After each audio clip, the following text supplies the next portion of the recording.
Hey, this is Leach with Simpson Math, and in this video, we'll be conducting a fundamental review of exponents. We'll be taking a look at 8 properties in addition to rational exponents. So let's get going. So first, just what is an exponent? So suppose you have this written 5 to the 4th. So 5 to the 4th, so first make sure that that to the 4th, is smaller and up top. Okay? If you write this as 5 to the 4th, that looks like 54. So make sure that whatever your exponent is small and up top. Now, what is an exponent? An exponent is just repeated multiplication. Just like multiplication is repeated addition, exponents is just repeated multiplication. So 5 to the 4th is just saying to multiply the 5 times itself 4 times. So 5 times 5 times 5 times 5. All right? Now, work that however you want to. I went ahead and just grouped those up and said, well, 5 times 5, I know that's 25. And then again, the other 5 times 5 is 25.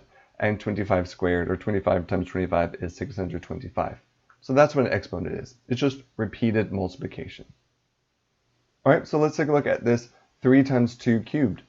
So 3 times 2 cubed, well, instead of making this hard on myself, I can just say 3 times 2 is 6, follow order of operations and do what's inside the parentheses first. So 3 times 2 is 6, and then cube it. So again, exponents is just repeated multiplication. So this is 6 times itself 3 times. So 6 and 6 and 6. I said, well, 6 and 6 is 36, and 36 times 6 is 216. All right, whenever you're working this for me, this repeated multiplication stuff, you don't need to show that. You can just say 6 cubed and jump it directly to 216. Right? This is just helpful if you need it. All right, now, is there another way? Well, in this particular example, it'd be a little silly to do it in this way that I'm about to do it. But there's sort of kind of 2 reasons why you need to know this. One is just, what if these numbers were a little bit bigger? What if this was a 7 and a 4? And you multiply them together and get 28, and then have to do 28 cubed. I don't know that off the top of my head, but I do know what 7 cubed and 4 cubed are, and I can then multiply those a little bit easier. And the other reason is we're not just going to stick with numbers. This is College Algebra, whatever course that you're taking. And you're going to be having variables and other things like that going on here. And you can't just simply do this and call it a day. So there's a very necessary property that we're going to discover here.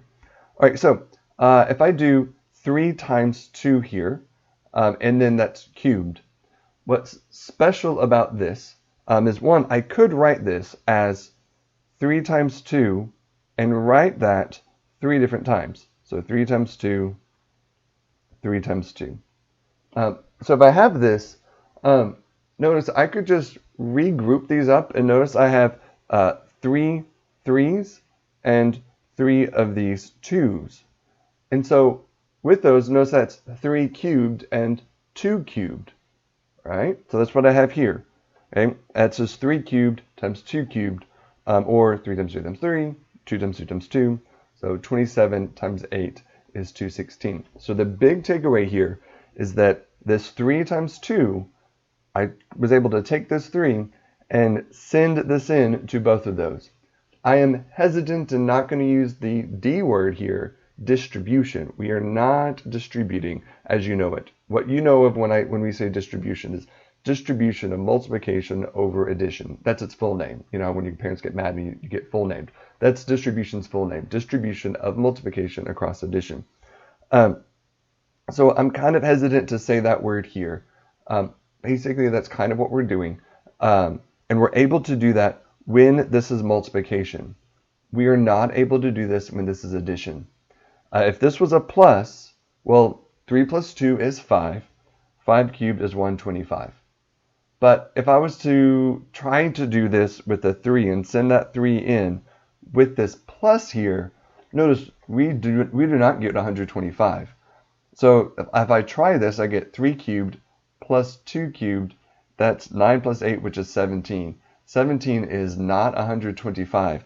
I cannot do this if this is a plus. So what I'm talking about here is only when this is multiplication. So when this is multiplication, I can generalize what we just did into the power of a product property. So if I have A times b, there's an implied times right there. When it's a times b, I can basically send in this exponent onto both of those terms. And this ends up being a to the nth times b to the nth, right? Let's take a look at another one, okay? So we have 1/2 to the 4th. So if I have 1/2 to the 4th, again, repeated multiplication. And if you're like, oh, dang, multiplying fractions, well, I have a fraction review video. Make sure to go check that out. So we have 1/2 times 1/2 times 1/2 times 1/2. And notice when we multiply fractions, we multiply across. So if I multiply all my numerators, 1 times 1 times 1 times 1, that's just 1. And then I multiply all my denominators together. That's 2 times 2 times 2 times 2, which is 16. Now, 1 times 1 times 1 times 1, that's just, I can shorthand that to be 1 to the 4th, right?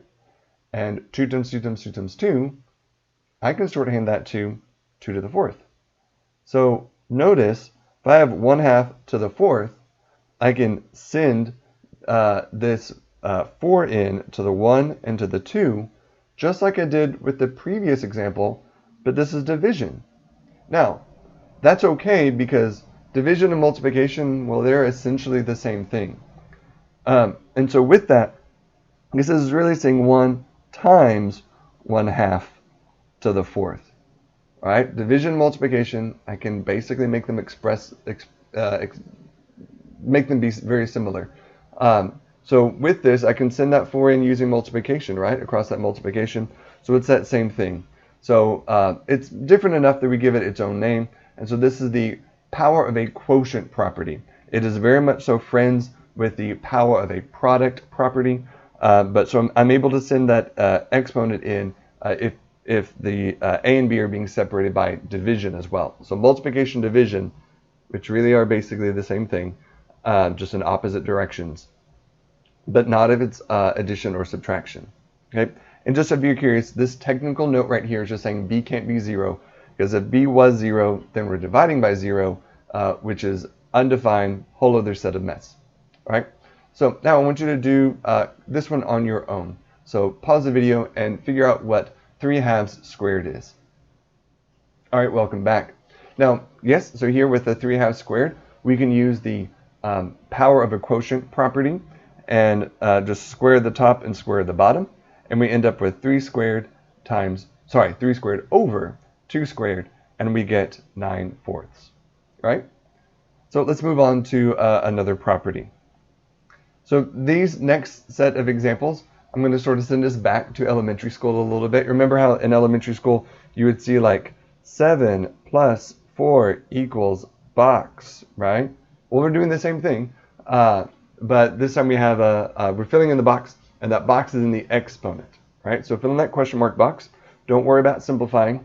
We have this 2 to the 3rd times 2 to the 4th, and it's going to equal what?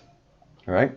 So let's process and see what's going on here. Now you can see what I have written here is that it's going to equal 2 to the 7th, right? And I'm able to add these exponents. Now, why does that make sense? Well, 2 cubed would be 2 times 2 times 2, is it not? And then 2 to the 4th is 2 times 2 times 2 times 2, correct? So those parentheses that I drew aren't really necessary, so it's really just 2 times 2 times 2 times 2 times 2 times 2 times 2, right? 7 total 2's being multiplied by each other. Well, what is 7 total 2's being multiplied by each other? 2 to the 7th, right? 2 being multiplied by itself 7 times. So whenever you see the same base, right, they're both 2's, not this. If this was a 3, I could not just add the exponents together. But because they're the same base, I can then just simply add the exponents. All right, we can generalize that with the property, the product property of exponents. And I'm able to then just say, pardon me, I'm able to say a to the nth times a to the nth, and that equals m plus n. All right, and then notice just a common mistake that some students will do, often especially with just smaller numbers, especially like 2 and 3, they'll try to multiply them together. But that is very wrong. So make sure that we add them, because if you were to multiply these, you would end up with 12, 2 to the 12th, and that is not correct. And we'll see another property that is similar to this. That's why sometimes students get confused where we do multiply, but here we add, right? So that's a product property of exponents. So take a second and do this one on your own. All right, so we have 3 squared times 3 cubed equals 3 to the what? Well, they're the same base. Since they're the same base, then I can just simply add the exponents. So I can then just add the 2 and the 3, and we end up with 5. So this is 3 to the 5th. Again, the directions say no need to simplify, so I don't have to figure out what 3 to the 5th actually equals. All right, so let's move on. All right, now this one is notably different than what we saw last time. This is not 2 cubed times 2 to the 4th. This is 2 to the 3rd to the 4th. So this is 2 cubed times itself 4 times. So another way that I could express this would be 2 cubed times 2 cubed times 2 cubed times one more 2 cubed. So this is 2 cubed times itself 4 times. So let's just take 2 of these, right? These 2 right here is 2 cubed times 2 cubed, right? Which would be 2 cubed, 2 to the 3 plus 3, right? Because that's what we just saw previously. That's the product property of exponents. I can just add the exponents. Well, if I tack on another times 2 cubed, that's another plus 3. Tack on another times 2 cubed, that's another plus 3, because they all have the same base, right? So now this is 2 to the 3 plus 3 plus 3 plus 3. What's another way to express 3 plus itself 4 times? Well, that's just 3 times 4, which ends up being 12. All right, so notice this is what you were wanting to do in the previous examples, maybe if you're trying to multiply those, but here we have this multiplication. All right, so this is, you see a power raised to another power, then you multiply those powers, and here this is 3 times 4, which is 2 to the 12th. So generalized, so notice we call this the power of a power property. So generalized, a to the m to the nth is just m times n, a to the m times n. Right? And here I have expressed what I wrote down a second ago. Right? So that's the power of a power property. Right? I want you to pause the video and try this one on your own. All right, welcome back. So I have 3 to the 2nd power to the 3rd power. And because that's a power raised to a power, I can then just multiply these powers, and we end up with 2 times 3 for my exponents, or an exponent of 6. So this is 3 to the 6th power. All right, let's move on. So this one, I have 2 to the 5th over 2 cubed. All right, so this is different. We haven't seen this one before. I have this one expressed over here already. 2 to the 5th over 2 cubed. This is at 2 times 2 times 2 times 2 times 2. I think I said that 5 times, over 2 times 2 times 2. So notice what happens is these 2's reduce to 1. 3 of those 2's reduce to 1. And I'm left with just 2 times 2 over 1. So that is 4, or 2 squared. So fundamentally what's happening here is we're able to just subtract the exponents. So when you're multiplying, you're able to add the exponents. But when you're dividing, we subtract the exponents. And so that's what this generalization is here. It's called the quotient property of exponents. So if I do a to the mth over a to the nth, then we just subtract them, m minus n for my exponents. And again, our technical note that our denominator can't be 0. All right, now, whenever I usually work this is just a notation thing. This is not like standard. Not all professors might like this. But this is what I do. So if I have 2 to the 5th over 2 cubed, I'll basically will just slash through them and say, okay, well, that's 5 and 3. I'm going to do 5 minus 3 and just be left with this 2. All All right, instead of going through the whole process of writing 2 to the 5 minus 3, I'll just be like, and I have a 2 left over. Okay. Oftentimes, actually, when I slash through, I might even just slash completely through that 2. I'm just emulating kind of this idea here of that reduction. And actually, another thing about it that I probably do fully slash through that 2 because I no longer have a 2 down there. All right, and I'm just be left with 2 squared. So actually, let me make that change. Yeah, there we go. That's more likely what I'll probably do. Slash through, cross through that because we don't have a 2 left over in the denominator, but we have 2 2's left in the numerator. That's just a notation thing. That's what I personally do. Your professor or teacher might have a different way of noting it. That's what I do. All right, let's move on. I want you to try this one on your own. Just a warning, this one is a little bit different than the other. It follows the same principles, but has a little bit of twist that'll lead into our next property. So 3 squared divided by 3 to the 6th. What goes in that question mark box? Pause the video, try it on your own. All right, now if we're just blindly using the rule, we know that we do, this is 3 squared over 3 to the 6th, and we subtract them, and we get 2 minus 6, which is 3 to the negative 4th. Yeah, that's, what do we do with that negative? Side note, that's our next property. But what do we do with this negative? Well, if we're not sure, let's just take a look at what we did earlier by reducing our values to 1. So I have 3 2's in the numerator, 3 times 3 in the numerator, and I have 3 times itself 6 times in the denominator. I'm going to reduce 2 of these pairs of 3 to 1, and I'm left with 4 sets of 3's. So not 4 sets of 3's. I'm left with 3 times itself 4 times in the denominator. So to easily answer our question is what goes in that parenthesis. Well, what goes in that parenthesis is is this 4. I'm sorry, not parenthesis. That box is that 4.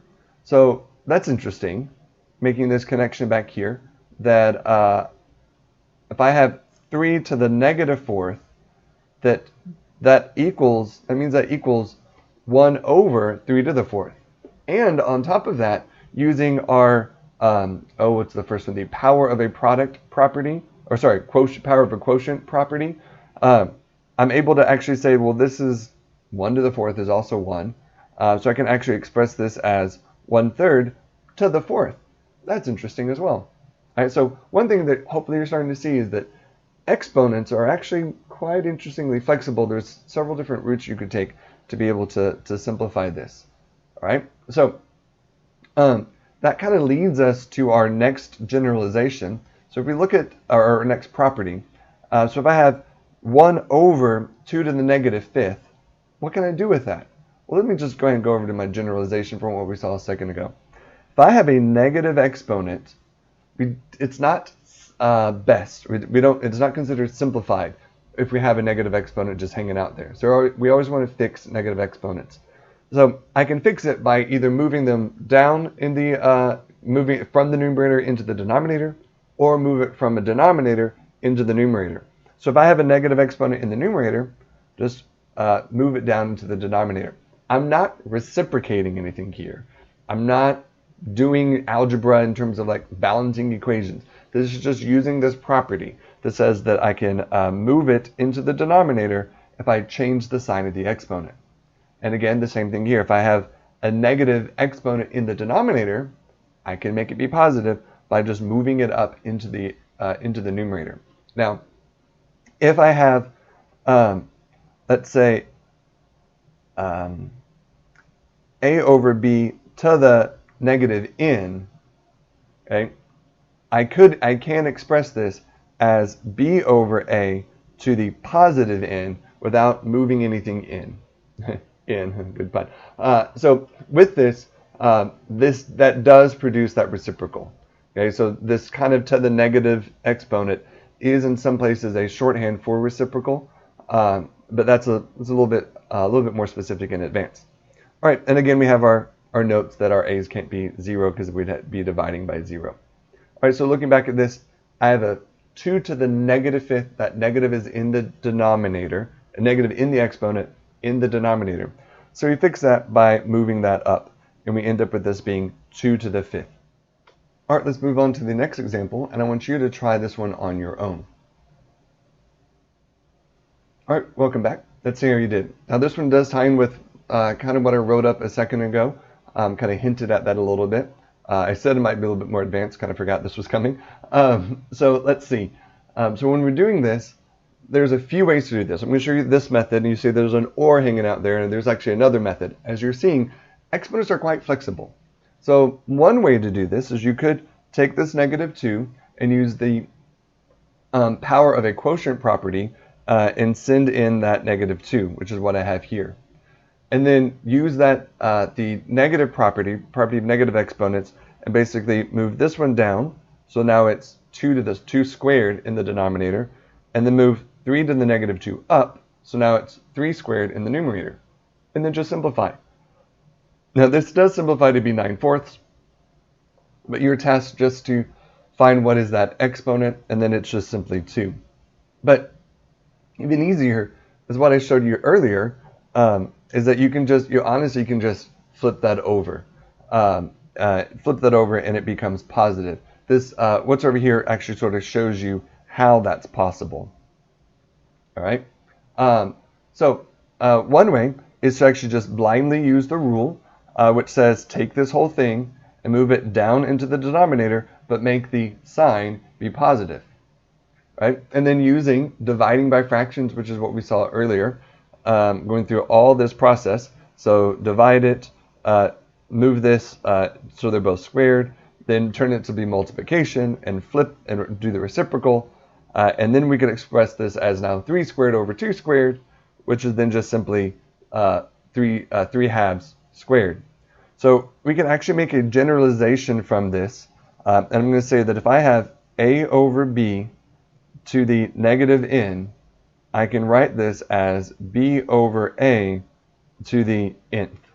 Really, from here on out, you don't really need to show any work for either of these problems. So if you saw this again, this particular question again, and you saw 2/3, I'm looking right here, 2/3 to the -2, what does it equal? Just from using negative exponents without really much work, you should know that that's just then going to be positive 2. So I have sort of 2 different ways that I've shown you that that's true, but that's that generalization. All right, so a few last ones to finish up, and then we'll talk about rational exponents. So what if you saw this? Right, well, there's a few ways to work this one, but just quite simply, if we saw 5 to the 7th over 5 to the 7th, well, let's do the quotient property, and that would be 7 minus 7, which is 0.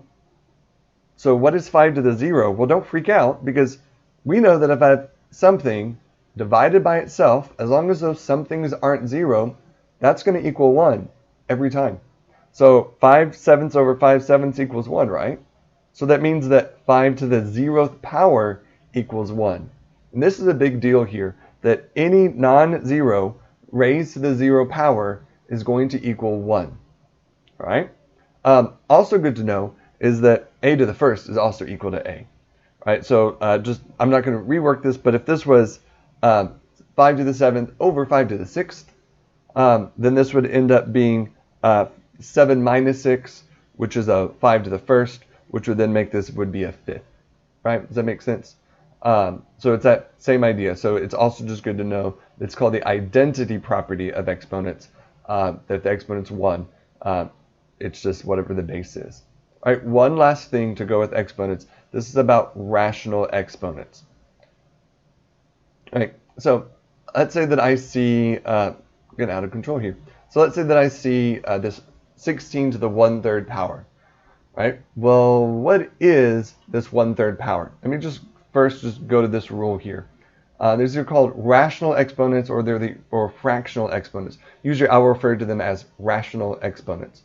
So if I have a fraction in the exponent, all right? So if the exponent is a fraction, there's 2 ways I can express this. Whatever is the denominator is now what we call the index of the root. Okay? When you see square roots, there is let me rewrite that. If we see square roots, there's an implied 2 in that index. All right. Now we usually just write it without the 2, but there's an understood 2 there if it's a square root. Just like if there's a square, we have a 2. And then this, the numerator, you can basically view this as just a regular exponent of an integer. You can either have that be inside, so a to the nth, or outside of the root, okay, outside the radical. It works either way. So let's take a look at this 16 to the 1/3. Now, one note, make sure that your exponents are smaller and higher than the baseline. This is really important when it comes to their fractions. It's easy for people to write it like this, and now it looks like 16 and 1/3. So 16 plus 1/3. That is not right. Okay, so make sure that it's smaller and up top. All right, so this is the same thing as the cube root of 16. Okay? You can also check out I have a square root video. You can also check that one out to help understand square roots and radicals a little bit better. But the idea here is that I need to look for groups of 3 because it's a cube root. So I can rewrite 16 to be 2 times 2 times 2 times 2 because it's 2 to the 4th.